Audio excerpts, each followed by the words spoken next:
In a nearby park, an American tourist found the ground opening up at his feet. No one has ever filmed this happening before.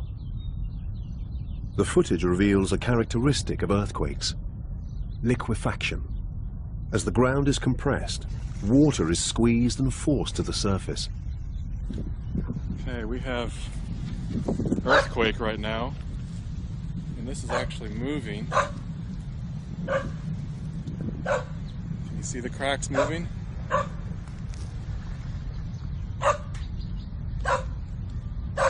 That crack was not there.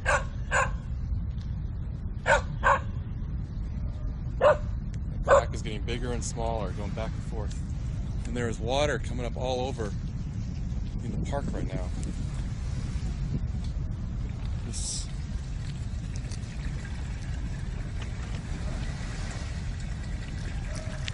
And here's a huge crack,